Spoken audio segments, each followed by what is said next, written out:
నాలాంటి అనేక మందికి మార్గదర్శకులు, మన హైదరాబాద్ నగర బిడ్డ, మన సికింద్రాబాద్ నుంచి అనేక సార్లు పాలన సభ్యులుగా గెలిచినటువంటి వ్యక్తి, హర్యానా, హిమాచల్ ప్రదేశ్ 2 రాష్ట్రాలకు గవర్నర్ గా పనిచేసినటువంటి మహానుభావుడు.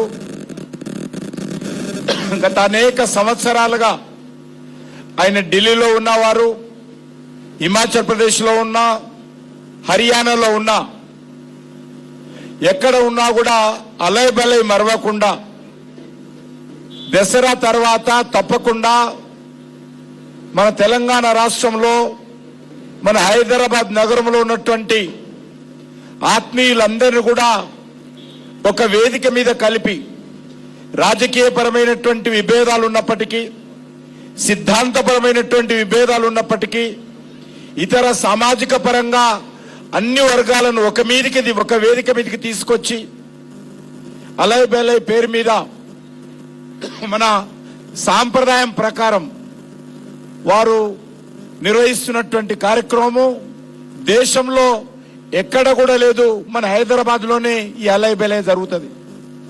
దసరా పండుగ అంతటి ఉన్నప్పటికీ కూడా మరి ఈ రకంగా ఇంత పెద్ద ఎత్తున నిర్వహించడం అనేటువంటిది చాలా గొప్ప విషయం అని సందర్భంగా మనవిస్తున్నాను. దత్తాత్రేయ గారితో పాటు వాళ్ళ కూతురు కూడా ఇందుకు చేయూతనిచ్చి ఈ కార్యక్రమాన్ని మరింత ముందుకు తీసుకెళ్లేటువంటి ప్రయత్నము విజయలక్ష్మి గారు కూడా కొనసాగిస్తా ఉన్నారు. గ్రామాల్లో మనకు తెలుసు, దసరా తర్వాత బంధువుల మధ్యన, పాలుల మధ్యన చాలా గొడవలు ఉంటాయి. భూమి కొట్లాటలో, ఇతర కొట్లాటలో ఉన్నప్పటికీ కూడా దసరా రోజు మరి రాజకీయపరమైన విభేదాలు ఉన్న వ్యక్తులు కావచ్చు, బంధుత్వ పరంగా ఆస్తుల మధ్యలో గొడవలు ఉండొచ్చు, లేక ఇతర ఏ విభేదాలు ఉన్నప్పటికీ కూడా దసరా రోజు ప్రముఖులందరి ఇళ్లలోకి వెళ్లి అందరి పెద్దల ఆశీస్సులు తీసుకున్నటువంటి అద్భుతమైనటువంటి సాంప్రదాయము మన హిందువుల్లో ఈ దసరా పండుగ సందర్భంగా ఉంటుంది.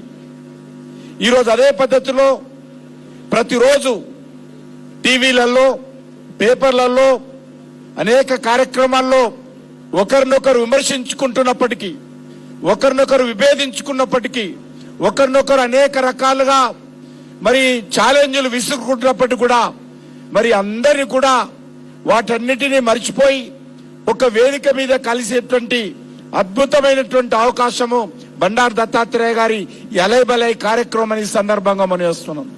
ఇంతకుముందే పెద్దలు దత్తాత్రేయ గారు చెప్పారు, తెలంగాణ ఉద్యమ సమయంలో మరి అనేక రకాల ఘర్షణలు జరుగుతుండేటి, అనేక రకాల ఆరోపణలు, ప్రతి ఆరోపణలు చేసుకున్న వాళ్ళం.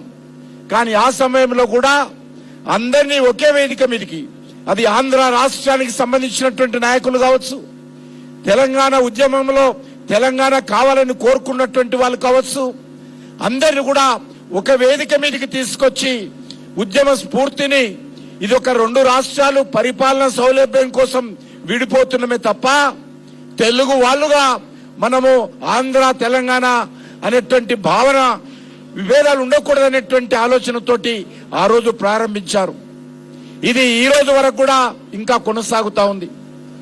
ఈరోజు మనం చూస్తా ఉన్నాం, సోషల్ మీడియాలో కానీ అనేక రకాలుగా ఒకరినొకరు మళ్ళీ కలుసుకునేటువంటి అవకాశం లేనట్టు, మళ్ళీ మాట్లాడుకునేటువంటి అవకాశం లేనట్టు, మళ్ళీ ఒక వేదిక మీద ఉండలేమనే విధంగా ఈరోజు విమర్శించుకుంటున్నాం.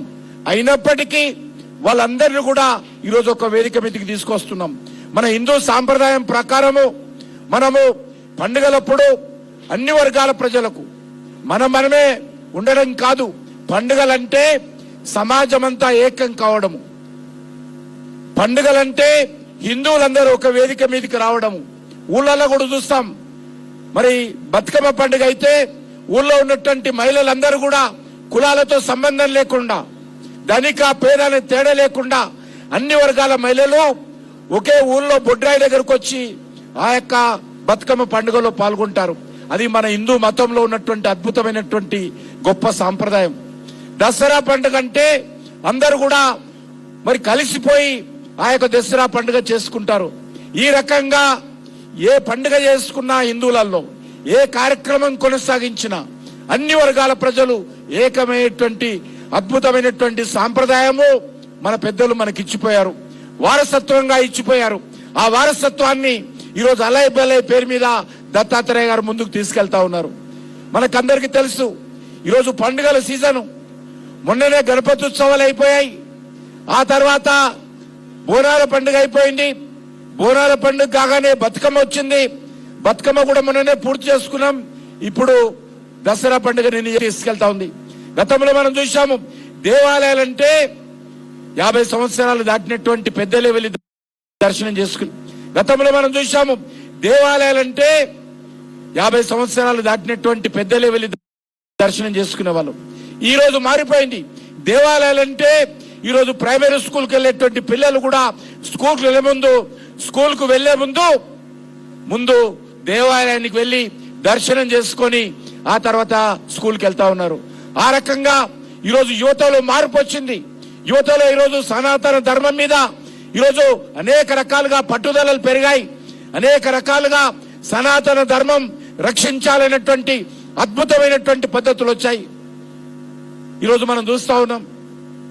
మరి ఈ యొక్క పండుగల సీజన్ లో మన ప్రధానమంత్రి గారు మరొక పండుగ మనకిచ్చారు, అదే జిఎస్టి పండుగ.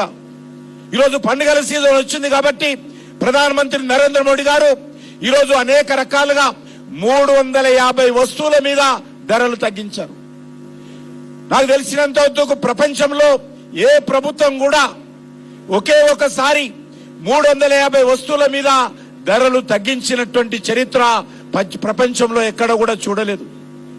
ఈరోజు ధరలు పెరిగాయంటే దాన్ని స్థిరంగా ఉంచడమే తప్ప, పెంచకుండా చూడాల్సిందే తప్ప తగ్గేటువంటి ప్రసక్తి ఉండదు. కానీ ఈరోజు మనము చరిత్ర తిరగరాశారు మన ప్రియతమ ప్రధానమంత్రి నరేంద్ర మోడీ గారు. పెరిగిన ధరలు తగ్గించి ఈరోజు జిఎస్టి సందర్భంగా అనేక వస్తువులు, పండుగల సందర్భంగా వాడుకునేటువంటి అనేక రకాల వస్తువుల మీద ధరలు తగ్గించి ఈరోజు దసరా దీపావళి పండుగ బహుమతి నరేంద్ర మోడీ గారు దేశంలో ఉన్నటువంటి 140 కోట్ల మందికి ఇచ్చారు. చాలా ధనవంతులకి దానికి సంబంధించినటువంటి ప్రభావం ఉండకపోవచ్చు, కానీ పేద ప్రజలకు, మధ్యతరగతి ప్రజలకు, ఉద్యోగస్తులకు నరేంద్ర మోడీ గారు తగ్గించినటువంటి జిఎస్టి ధరల కారణంగా అనేక రకాలుగా ప్రజలు లబ్ధి పొందుతా ఉన్నారు. ఈరోజు అంతేకాదు, ఈ దేశంలో ఉన్నటువంటి ప్రతి పౌరుడి పైన కూడా జిఎస్టి ప్రభావం ఉంది. ఎందరూ కూడా, అది మెడిసిన్స్ కావచ్చు, బట్టలు కావచ్చు, రోజు మనం వంట వేసుకున్నటువంటి సామాగ్రి కావచ్చు, వంట దినుసులు కావచ్చు, లేకపోతే సైకిల్ కావచ్చు, మోటార్ సైకిల్ కావచ్చు, కారు కావచ్చు, బస్సు కావచ్చు, లారీ కావచ్చు, ట్రాక్టర్ కావచ్చు, ఏ వస్తువు తీసుకున్నా ఎన్నడూ లేని విధంగా ఈరోజు జిఎస్టికి సంబంధించినటువంటి ధరలు తగ్గించి మరి నిజమైనటువంటి అలైబలై జిఎస్టి అలైబలై నరేంద్ర మోడీ గారు మనకు కల్పించారని సందర్భంగా మనయేస్తున్నాను. ఈరోజు మనం చూస్తా ఉన్నాం, ఒకసారి ధరలు పెరిగాయంటే తగ్గవు, ఇక పెరుగుడే తప్ప తగ్గవు ఉండవు. ఇక్కడ కాదు, ప్రపంచంలో అనేక దేశాల్లో చూస్తా ఉన్నాం. కానీ ఈరోజు అద్భుతంగా ధరలు తగ్గించినటువంటి చరిత్ర ఈరోజు మన మోడీ గారు మన దేశానికి ఇచ్చాడు. ఈరోజు అనేక దేశాలలో, మన చుట్టుపక్కల దేశాలు తీసుకున్నా అనేక దేశాలు పతనమైపోతా ఉన్నాయి. అనేక దేశాలలో ఈరోజు ప్రభుత్వాలు మారిపోతా ఉన్నాయి. అనేక దేశాలలో ఆర్థిక సంక్షోభంలో ఉంది. అమెరికా లాంటి దేశం తీసుకున్నా, ఇంగ్లాండ్ తీసుకున్నా, ఏ దేశాన్ని తీసుకున్నా అది అభివృద్ధి చెందిన దేశాలు కావచ్చు, అభివృద్ధి చెందుతున్నటువంటి దేశాలు కావచ్చు, అనేక రకాల సమస్యలతో కొట్టుమిట్టాడుతా ఉన్నాయి. అది అంతర్గత సమస్యలు కావచ్చు, అంతర్జాతీయ సమస్యలతో ఆయా దేశాలు కొట్టుమిట్టాడుతా ఉన్నాయి. అందుకే ఈరోజు భారతదేశం అంటే అందరికీ కంటగింపుగా ఉంది. భారతదేశం ఏంటి? అతిపెద్ద దేశం ఇది. ప్రపంచంలో అత్యధిక జనాభా కలిగిన దేశము భారతదేశం. ప్రపంచంలో అత్యధికమైనటువంటి యువత కలిగినటువంటి దేశము భారతదేశంలో. అనేక రాజకీయ పార్టీలు ఉన్నాయి, అనేక కులాలు ఉన్నాయి, అనేక మతాలు ఉన్నాయి, అనేక రకాల సమస్యలు ఉన్నాయి, పేదరికం ఉంది, నిరుద్యోగం ఉంది. అయినా కూడా ఈ దేశము ముందుకెళ్తా ఉంది, ఐక్యమత్యంతో ఉందనేటువంటి కంటగింపు అనేక దేశాలలో ఉన్నటువంటి వాళ్ళకు కనిపిస్తా ఉంది. అందుకే మన దేశంలో కూడా అనేక రకాలుగా ప్రజల మధ్యలో విభేదాలు తీసుకురావడం కోసం, ప్రజల మధ్యలో అనేక రకాల సమస్యలు సృష్టించడం కోసం కుట్రలు కుతంత్రాలు చేస్తా ఉన్నారు. అందుకే మనం అందరినీ మనవి చేస్తా ఉన్నాను, ఈ అలై బలై సందర్భంగా మనమందరం కూడా దేశం విషయం వచ్చేటప్పటికీ అందరం అలై బలైగా ఉండాలి. రాజకీయ పార్టీలుగా మీకు విభేదాలు ఉండొచ్చు, దేశం సమస్య వచ్చినా, సమాజం సమస్య వచ్చినా, పేద ప్రజల సమస్య వచ్చినా అందరూ అలై బలైతో ఏకం కావాలి. ఈ దేశాన్ని రక్షించుకోవాలి, ఈ దేశాన్ని ముందుకు తీసుకెళ్లాలి, ఈ దేశాన్ని మరింతగా అభివృద్ధి చేసుకోవాలి. అదే నిజమైనటువంటి అలై బలై అంటా ఉన్నారు. అలై బలై అంటే ఏదో వచ్చి దత్తాత్రేయ గారు చికెన్ మటన్ పెడితే తినడం కాదు. అందరం కూడా కలిసికట్టుగా ప్రతిజ్ఞ తీసుకోవాలి. ఈ దేశం కోసం, ఈ సమాజం కోసం, దేశ అభివృద్ధి కోసం, దేశ గౌరవం కోసం, దేశ సనాతన ధర్మ పరిరక్షణ కోసం అందరం కూడా అలై బైలాయిలు ఎట్లా కలుస్తామో ఈ సమస్యలు వచ్చినప్పుడు కూడా అట్లనే కలవాలి. మనకు పాకిస్తాన్ వచ్చినప్పుడు మనం నిజమైన అలై బైలాయి చూపించాము. ఆపరేషన్ సింధూర్ పేరుతో మన సైనికులు, మన ప్రభుత్వము మోడీ గారి నాయకత్వంలో అద్భుతంగా పాకిస్తాన్ దెబ్బకొట్టినప్పుడు మనమందరం కూడా అలై బైలాయి చేసుకున్నాం. ఎప్పుడు కూడా దేశానికి ఏ కష్టం వచ్చినా, దేశానికి ఏ ఇబ్బంది వచ్చినా దేశ గౌరవాన్ని కాపాడుకునేటువంటి మన హైందవ మతాన్ని, హిందూ మతాన్ని పరిరక్షించుకోవడం కోసం, మన సనాతన ధర్మాన్ని పరిరక్షించుకోవడం కోసం మనం ఎల్లప్పుడూ అలై బలై ఉండాలి. అదే నిజమైనటువంటి అలై బలై. ఆ అలై బలై ఒక్కరోజు కాదు, ప్రతిరోజు దేశం కోసం ఏ సమస్య వచ్చినా అలై బలైతో కలిసి మనం ముందుకెళ్లాలని మీ అందరినీ కోరుకుంటూ, ఇప్పటికే చాలా సమయండి.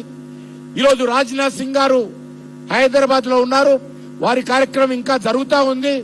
అక్కడికి నేను రామచంద్రరావు గారు వెళ్లాల్సి వచ్చింది కాబట్టి ఆలస్యంగా వచ్చాము కాబట్టి క్షమించాల్సిందిగా కోరుకుంటూ, ఇంకా మన రక్షణ శాఖ మంత్రి ఏదైతే ఆపరేషన్ సింధూర్ లో మన సైనికులకు ధైర్యం ఇచ్చి, మన సైనికులకు ముందు నడిపి మరి ఈ రోజు దేశ గౌరవాన్ని పెంచినటువంటి మన నరేంద్ర మోడీ గారు, మన రాజ్నాథ్ సింగ్ గారు మనకందరూ తెలుసు. అటువంటి రాజ్నాథ్ సింగ్ గారు హైదరాబాద్ లో ఉన్నారు. హైటెక్ సిటీలో వారి కార్యక్రమం కొనసాగుతుంది. మధ్యలోనే మేము రావడం జరిగింది.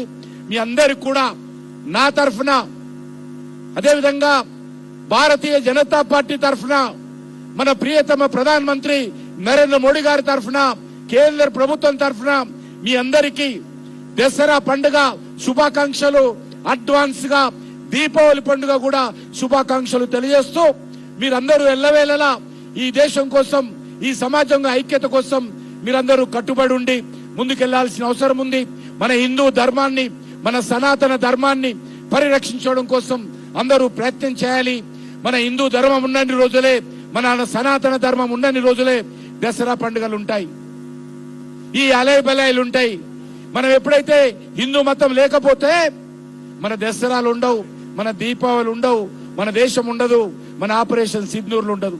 కాబట్టి ఏమి చేసినప్పుడు కూడా మన సమాజము, మన ధర్మాన్ని మనం పరిరక్షించుకునేటువంటి ప్రయత్నం కూడా చేయాల్సిందిగా మీ అందరూ కోరుకుంటూ, ప్రత్యేకంగా గౌరవనీయులు పెద్దలు మహనీయులు బండారు దత్తాత్రేయ గారికి, వాళ్ళ కూతురైనటువంటి బీజేపీ రాష్ట్ర కార్యదర్శి విజయలక్ష్మి గారు కూడా ధన్యవాదాలు తెలియజేస్తూ, ఎంతో మంది కార్యకర్తలు గత నెల రోజులుగా ఈ కార్యక్రమాన్ని విజయవంతం చేయడం కోసం అనేక మంది కష్టపడ్డారు. కాబట్టి కార్యకర్తలందరూ కూడా పేరు పేరున నా తరఫున కూడా హృదయపూర్వకమైనటువంటి కృతజ్ఞతలు తెలియజేస్తూ, ప్రత్యేకంగా మీడియా మిత్రులు ఎప్పుడు అలైబలై వచ్చినా అద్భుతంగా ఈ కార్యక్రమాన్ని ప్రజల మధ్యకు తీసుకుపోతారు. కాబట్టి మీడియా మిత్రులందరికీ, రిపోర్టర్స్ గాని, కెమెరామెన్స్ గాని అందరూ కూడా పేరు పేరున మీడియా మిత్రులకు కూడా అలైబలై శుభాకాంక్షలు తెలియజేస్తూ సెలవు తీసుకుంటున్నాను. భారత్ మాతాకి